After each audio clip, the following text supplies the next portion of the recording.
So we'll get going. I'd like to welcome everybody. My name is Jim Darneater.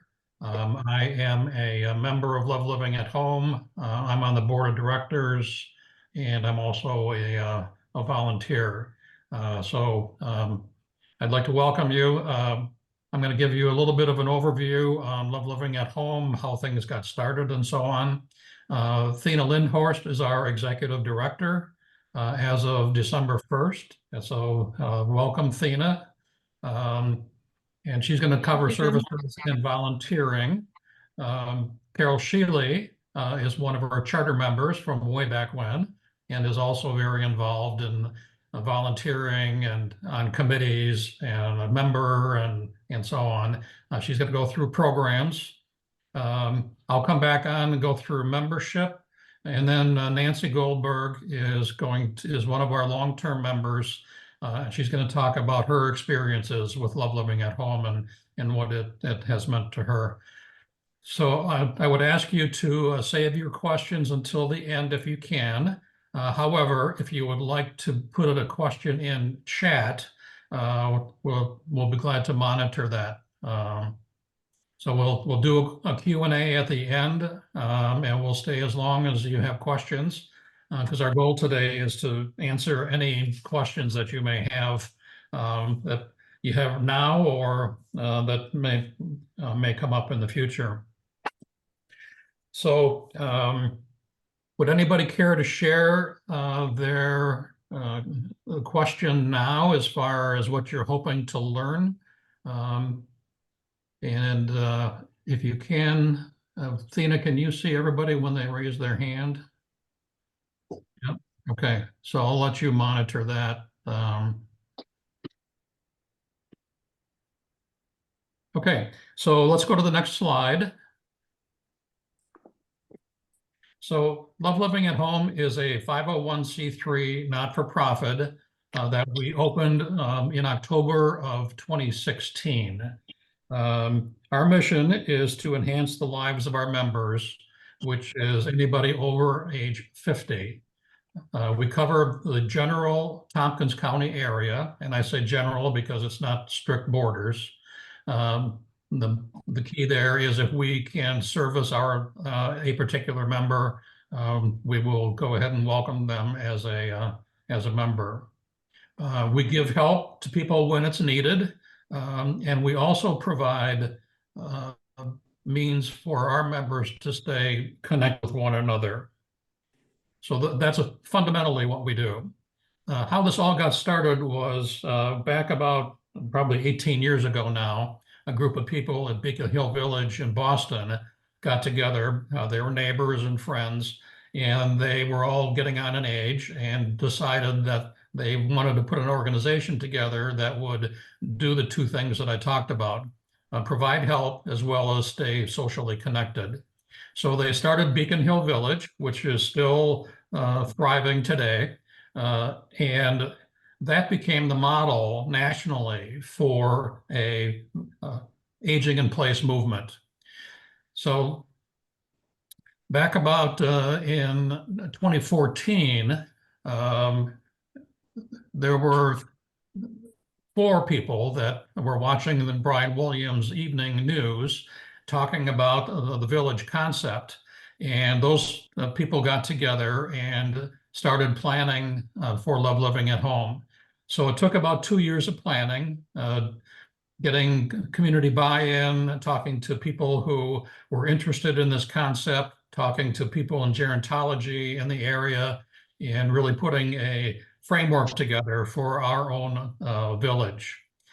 So the Village to Village Network is a loose consortium of villages. Each one is a little bit different, but what we do is we share through this network our ideas as well as methods of operating so that we don't have to reinvent the wheel every time somebody wants a new village. There's approximately 300 villages in the country now. There are a few overseas. So the movement is catching on because our governmental institutions cannot provide all of what is needed for our aging population. So if you can go to the next slide. So I don't need to tell anybody here, but as we age, our strength decreases, our balance isn't quite what it used to be, and our endurance certainly isn't what it used to be. So physically, we have some limitations that we didn't have before, even though we don't want to admit it a lot of times. Our social circles also change, and this happens gradually. Um, so over time, if we retire, our colleagues may move away, and our children, if we have children, may move away, go to college or whatever, and find different places in the country to live. And so our social circles tend to shrink.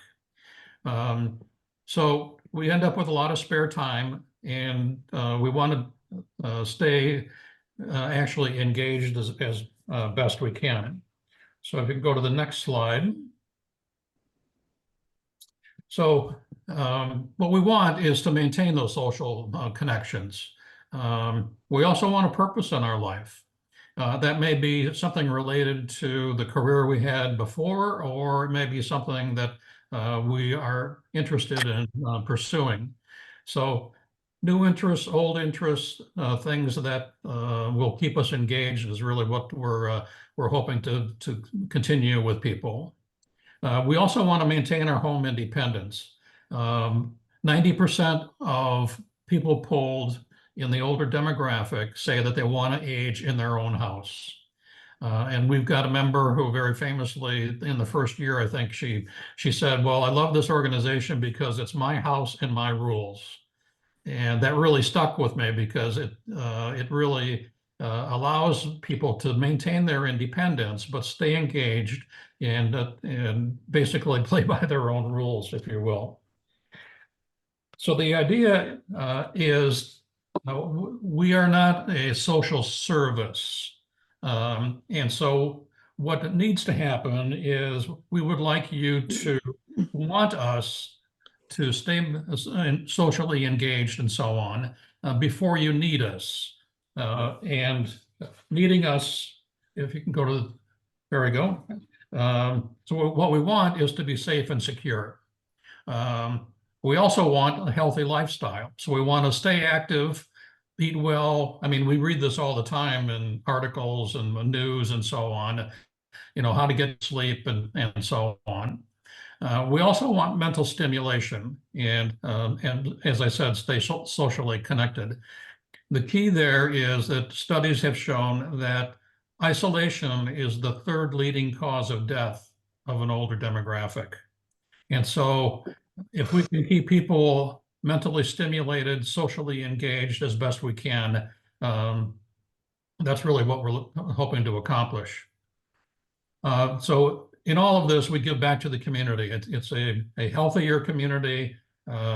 We keep seniors in our community, paying taxes, supporting the local economy, and so on. But we also have access to help when the need arises, and we never know when that's going to happen. So I'll just give you an example. I was one of the first members, a volunteer handyman. So I was used to giving help until I had a bike accident a couple of years ago, and when I suddenly needed help. And so the office was able to connect me with an agency that had a hospital bed because I couldn't really get up by myself and so on. So just being able to make one phone call to the office to provide help is really one of the key things that we do. So if you want to go to the next slide. So how we do this is we have a board of directors, of course, and we have several committees that meet every month to support the organization. We have a staff of one full-time and 3 part-time people who provide services in support of our members. They don't provide services, I'll take that back.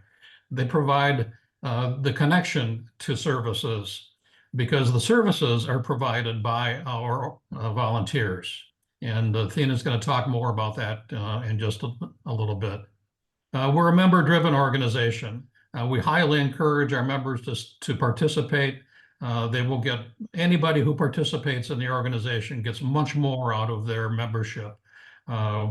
We're kind of an insurance policy if something does happen, but we don't want people to wait around for that. We want people to participate, stay engaged, and they'll be much happier and healthier if they do that. So last year we provided over 1,400 services to our members, and Athena's going to talk more about some of those in just a minute. So what we learned during the pandemic was that the format of our organization works really well. We quickly moved from in-person meetings and gatherings to Zoom programs that accomplish the same thing. In fact, we saw that our membership certainly increased during the pandemic because people wanted to stay connected. They wanted to get on Zoom. So we quickly started putting together even our happy hours on Thursday evening went on Zoom. And actually we saw participation go up, partly because people didn't have to drive to the event, but it just was also a convenient way to stay connected with people. The board and the committees continued to meet on Zoom, and as I mentioned, membership grew. We also instituted a newsletter, which we call Connections, and that was the idea, is to keep people connected. So we kept members informed. I'm sure you remember back to the early days of COVID, there were a lot of questions as to even how it spread and where it was possible to get immunized and so on. So that has actually grown to about, I think it's about 1,000 people now on our database. So we distribute our newsletter to not only members and volunteers, but also anybody in the community who would like to stay engaged with us. And we see that as a something to help the community and keep informed, as well as keep them informed on what sort of things that we're up to. So I'm going to turn this over to Athena now. She's going to talk about the services and volunteering. Thank you, Jim.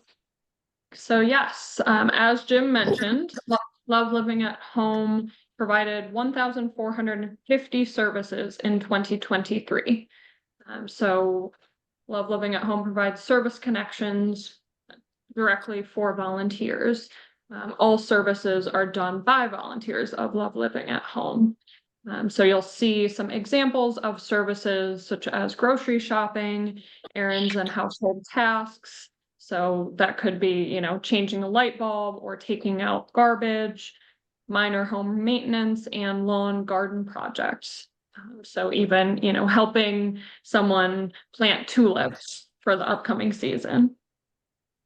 We also offer rides to appointments. So that's anything from medical appointments, personal care, social visits, visiting friends, immunizations, or even, you know, rides to church or community events. We offer friendly visits, check-in calls, transportation to our own events as well. And these are just some examples of some services that are offered. So in the top left, that's a volunteer giving a couple of our members a ride to the airport. On the bottom left is a volunteer that has just built furniture for our old office space. And then on the right is a student showing how to use Excel. So we do offer technology services, handyman services, and transportation. These are just some additional photos of services. So heavy lifting, light gardening, and then clearing a footpath from some snow and ice buildup for a member. Volunteering. So we have both Love Living at Home members as volunteers, as well as community volunteers that are not members. We have about 80 volunteers total, and about 50 of those serve either on our board of directors or within our committees. The nice thing about that is we really are a member-run organization, so you don't have to be on the board in order to participate in a committee like marketing and communications. So you can really be involved, from the ground up of this organization. So volunteers can give help in person or virtually. The office staff can set up a volunteer and a member on Zoom, or we do have a new office space in community corners. So if a volunteer and a member wanted to meet up here and do some computer training, that's an option as well. Volunteers, as I mentioned, can participate in task forces or committees. We do have several committees that are meet monthly, and then we have task forces that are a little more informal, that may be directly tied to a specific event or program. Volunteers can also provide administrative support in the office, and we do not require our members to be volunteers, but we do encourage them to do so. Volunteering, as you may know, does improve our health. So by giving back to someone else, it's been proven by research that will enhance your mental well-being, provide higher happiness, giving you a longer lifespan, and lowers blood pressure, which are all very important things. And let's see, and then member volunteer connections. So, volunteering really does help build community. So that's individual services as well as volunteering with programming and committees for our organization. And I will hand it off to Carol to talk a little bit about programs. My friend Robin DeBovie and I were the co-chairs of the program committee, and we get ideas just from the committee, and then our members suggest programs. We talk about before COVID and after COVID. So before COVID, we had dinners, lunches, speakers. Everything was in person, all of our programs. And now that's moved to virtual Zoom programs. But we are beginning to get back to in-person programs. Last summer, we had some picnics outside in the parks and some program speakers. We had somebody from Taganic Falls State Park talk to us, and Stewart Park. And so we're beginning under the guidance of one of our board members and one of the new program committee co-chairs, Dr. John Costello. So he has provided direction for us as to what we should or shouldn't be doing. And he regularly gives us updates about COVID or RSV or the flu or whatever's in the air at the moment. Today, for instance, we have this information session. This afternoon, there's a drop-in Zoomlet on Zoom where people just tune in, and it's like having coffee with your friends. This afternoon also, Deb Schmidley, one of our members, is giving part of a series of the history of London. So that gets a lot of people on that Zoom. And then at 4:30 weekly, we have current events. Originally set up by one of our members, board member, Hank DeLay, but now the moderator rotates. And it's absolutely fascinating. And you can just come and listen, or you can give opinions or different sides of various questions. And we get those questions or topics the day before. So that's always fun. The scope of programs is phenomenal. Not only the ones I mentioned, but we have a men's walking group and a women's walking group. And I lead the women's walking group, and we walk every Monday morning at 11 a.m. Outside if possible. Occasionally we have to go to the mall. There's a play reading group, sharing stories from our lives, a book group, a film group, Zoom crafting, happy hours regularly. Yesterday in the afternoon, we had trivia with John Costello moderates that. And it's sort of stump everybody on the Zoom with his questions. And do we remember this, or what do we think about that? And we do a lot of laughing.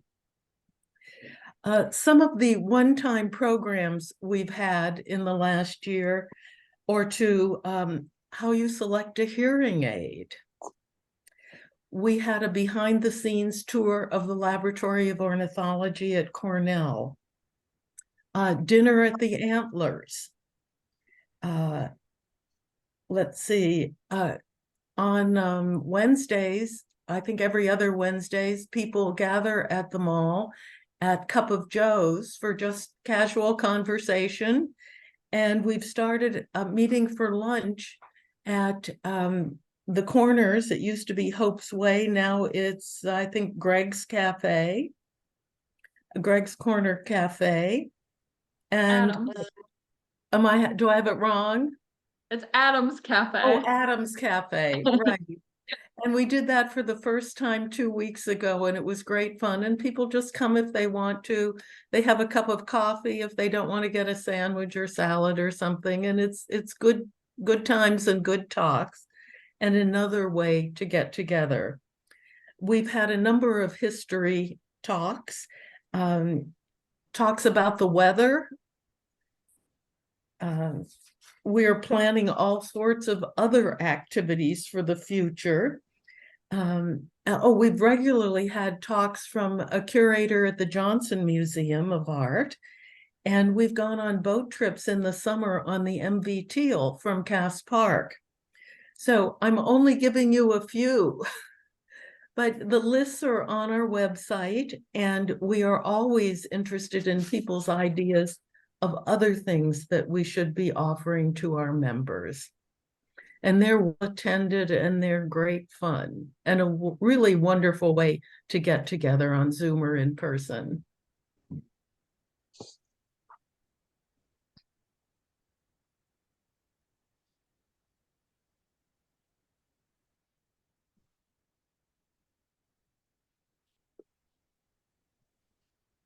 Oh, here are a few pictures from other events, from volunteers helping. Here's the Taganic Falls walking tour, picnics at people's houses. We had pre-COVID holiday dinners at the Antlers, but we just had a New Year's Day dinner or luncheon at the Antlers, which was great fun. And we had the whole restaurant to ourselves. We could spread out and just have a marvelous time. Happy hours, and we've had several cooking classes at Cultivari. Great, thank you, Carol. So we are a membership organization, and the dues that we charge are, you can see at the bottom there. They contribute about 1/3 of our entire budget, which is about, our fees are mid-range nationally. We did a lot of research on who is charging what, and the thing is that each village is a little bit different, so there is no one common thread there, but we try and keep things affordable for people. We also have a sponsored membership program for those people who cannot afford the full membership. That's a confidential program between the executive director and the member only. So we also have a housing options group that kind of takes a look around the community to see what options are available for housing, because sometimes we outgrow the residents that we're in. But as far as the fee is concerned, that can be an annual payment, or it can be a monthly payment on our website. So we try and make that as convenient as possible. So next slide is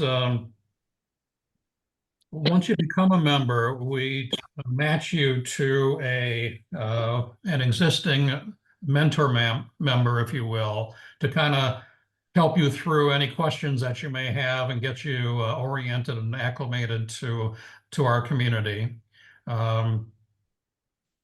We have a neighborhood phone book where you can find out what other members live in your particular area. We've had member gatherings and small groups in those kind of neighborhood communities. As Carol mentioned, we also have Zoom gatherings, which are very popular, and small in-person gatherings. Last year, we did them mostly on people's back porches and so on, because we were still trying to be careful with COVID and so on. But we also now get together as members wish in mixers at people's houses. And we just try and keep people engaged as best we can with one another. So Nancy Goldberg has joined us, and she is, as I said, a longtime member.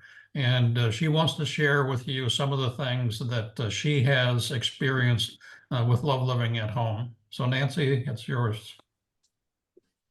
Hi. I was one of the first members of Love Living at Home, and it's formed at a really sad, really difficult time in my life. My husband passed away, and I joined it for social purposes, but I live alone, and I have a very large family, 4 children, 11 grandchildren, but only one son lives here, and he's very involved and doesn't have much, and lives a half an hour away from me. So I didn't really think of getting help or volunteers. I really needed the connection and socializing with people. But then I had an injury, and it was incredible. I couldn't drive for 3 months, and Love Living at Home did everything for me. They took me to all my appointments, shopped for me, called to check on me all the time, and it just made a huge difference. So Love Living at Home has just made a tremendous difference in my life. And that page that says what we want, those were my purposes: to keep a social connection, have a more purposeful life, and pursue, and I've been able to pursue many new interests. I participate in all the Zoom activities. I love the movie review, the book club, the current events. I listen at current events because there's so many experts who participate. We have amazing people with amazing backgrounds and so knowledgeable. And I participate in all the history lectures. That I've had a whole course in English history, which was a weakness in my past. And we have just incredible experts, astronomers, and people who just can give so much. So that means a lot to me. And I love the social. I go to the lunches.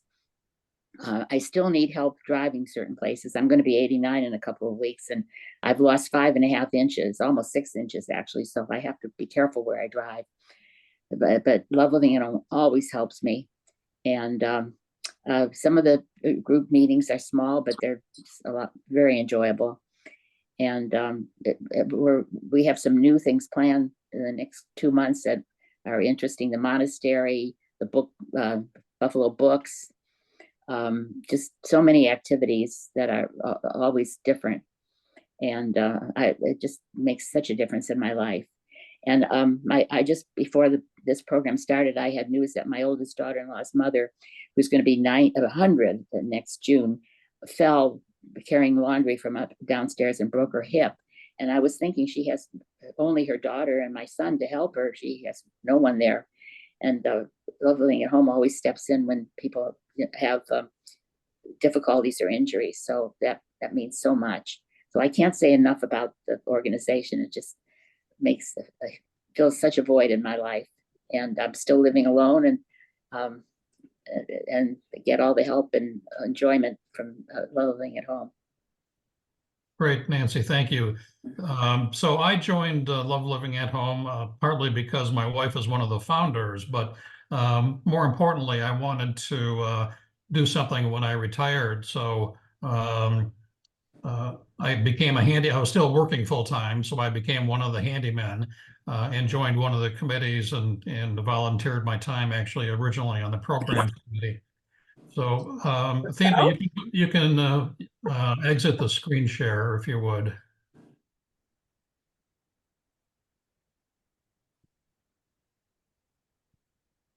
So anyway, I joined to volunteer mostly and also to meet new people. I was actually new to the community. I had lived in Syracuse before, so I didn't have social connections. So what has benefited me is I've been able to volunteer a lot of time and hopefully expertise in doing. I'm chair of the Marketing Communications Committee, so I do a lot of that kind of activity. And as I mentioned before, I'm on the board. But socially, what has happened for me is that I was participating in dinners every once in a while. Having been in the restaurant business in my prior career, I was kind of put in charge of putting together dinners for people who wanted to go socialize. So that was my first foray into the programs committee.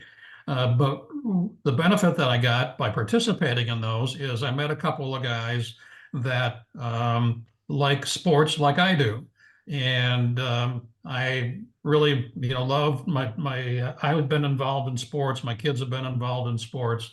So I was interested certainly in local sports activities, mainly of which would be Cornell. So I met a couple of people who also love participating. Um, so anyway, John, my friend, who I met through the dinner, called me one day and he said, "Hey, Jim, you want to go to a soccer match?" Or not a soccer match, a wrestling match. And I said, "John, I haven't been to a wrestling match since I was in high school." And he said, "Oh, come on along. It's great fun." So I'm thinking, okay, I'm gonna come to this arena. There's going to be a couple hundred people and so on. Well, it turns out that there's a separate wrestling arena at Cornell that I didn't know about that probably accommodates 2,500 people, and the place was packed. And I'm like, are you kidding me? Wow. So anyway, we had a great time. We've been to basketball games, we've been to hockey games, football. So it's just been somebody that I've been able to connect with. Everybody's a little different. Everybody has different interests, but there are so many different people with so many different backgrounds that anybody can find a way to match up with another person as far as interests are concerned. So that's kind of what it's done for me. Um, so with that, I will open things up to questions. So you can either do that in the chat or you can raise your hand and we'll try and get you on. So Nancy, you want to say something Yeah, more? I just want to say, when we're talking about diversity, I think that's the most wonderful part of Love Living at Home. I have two very close friends who are so different from me and have very different interests. And I never thought that they would be interested in maintaining a membership. And they found their little niche of what they like to do and what they enjoy doing. So there's a tremendous diversity of members and interests. And that's the best part of Love Living at Home, really.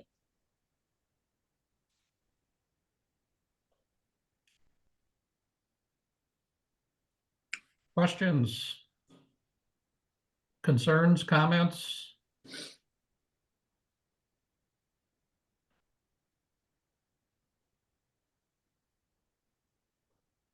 I'll say a comment. I just wanted to share that we had a member social event in early February, and I got the chance to meet about 60 of our members. We have about 200 total, so it was a pretty good turnout. And everyone there was just so excited to be a part of Love Living at Home. If there was someone kind of standing alone, even for a second, someone would run right over and introduce themselves or, start up a conversation. So it truly is a supportive, kind, and welcoming group. And even though I am fairly new to the organization, I am very excited to be at a place where everyone, board, staff, volunteers, members, everyone is just so passionate about love living at home. So I'm thrilled to be here with this organization.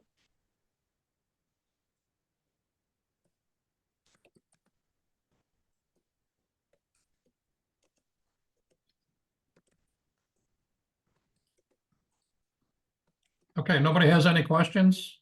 That'll be a first.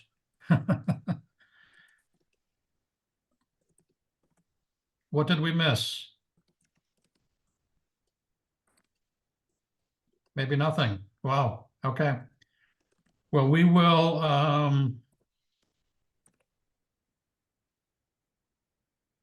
okay, I'm seeing people sign off. So I guess we will end the meeting. Anybody who's interested in joining, certainly you can get on our website and join. Or if you have any more questions, please give the office a call and we'll be glad to answer any questions or concerns that you might have. So thanks everybody for joining us. Jim, there was a comment listed about the 3-month trial Oh. membership that we Okay. didn't mention. And Okay, yeah, so there is a 3-month trial to anybody who would like to join. So it's 3 months at no charge. Give us a try, and we will get you involved, and hopefully you'll decide to continue, which the vast majority of people do and end up joining. So we invite you to try us, like test driving a car. To do the 3-month trial, you can either sign up right online at lovelivingathome.org. You can call the office and we can sign you up by phone, or you can email us at office@lovelivingathome.org and we can set you up that way.